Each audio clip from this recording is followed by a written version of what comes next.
stoutly. She shot me a sly smile and continued. "You're a von Hasenberg. You do it yourself."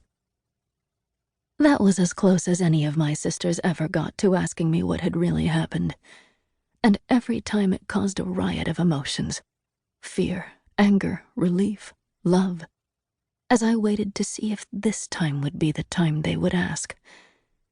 I set my teacup on its saucer with precise, iron-willed control. The two pieces met without the telltale rattle that would indicate my internal turmoil. The interminable piano piece finally came to an end, saving me from having to respond. "Was poison," the curly-haired gossip said into the sudden silence. She choked off the words on a strangled gasp. Out of the corner of my eye, I saw her freeze as every person in the room turned her way. Her black curls trembled as she swallowed nervously. The sharks paused, smelling blood. "What was that, dear?" Lady Taylor asked with false sweetness. She had a daughter, one who could not play the piano for love or money. If these two were shunned, her daughter would have a better shot at making a good match. The silence stretched as the girl floundered. The second girl, the brunette, sat stone still, doing her best to blend into the furniture. She was asking if poison was the best option to remove a particularly stubborn weed, I said smoothly. Lady Taylor's laser gaze swiveled to me. But as the daughter of a high house, I outranked her, and she knew it. "Is that so?" she asked. I tipped up my chin a fraction. Ice frosted my tone. "You doubt my word?" When she took a second too long to answer, I stood. Katerina rose with me. Lady Taylor paled beneath her flawless makeup as all eyes now focused on her. "Of course I didn't mean—" I would feel sympathetic, except she had meant to cause offense. She was conniving, and I'd let her get away with too much for too long because I just didn't care. I'd already done my duty to my house. My position was secure, and I had no one I needed to impress. But the moment she'd doubted my word, she'd taken it too far, a fact that was just now dawning on her.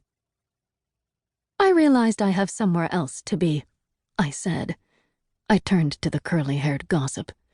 She was as young as I expected, perhaps 17 or 18.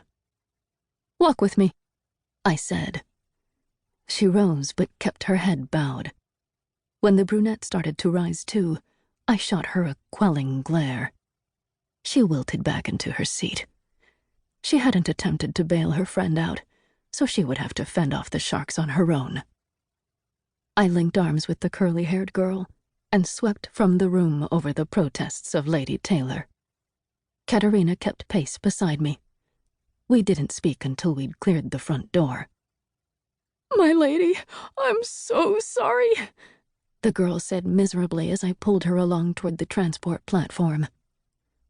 "You should be," Katerina said. I rolled my eyes. "What is your name?" I asked. "Lynn Segura, second daughter of House Segura," she said. House Segura was a small house with modest assets, one of the many lower houses that made up the bulk of the royal consortium. "How did you manage an invite to Lady Taylor's tea?" I asked.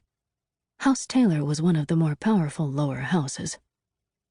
"Chloe received an invite and brought me along," she said. At my blank look, she blushed and elaborated. "Chloe Patel, first daughter of House Patel. She is the woman I was with." That made more sense.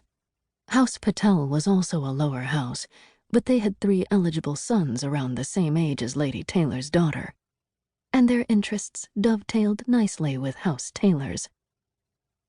"Are you going to tell my father?" Lynn asked. We emerged outside into the sun. The transport platform had tall glass panels to block the worst of the wind, but a breeze swirled gently, teasing the hem of my gray dress.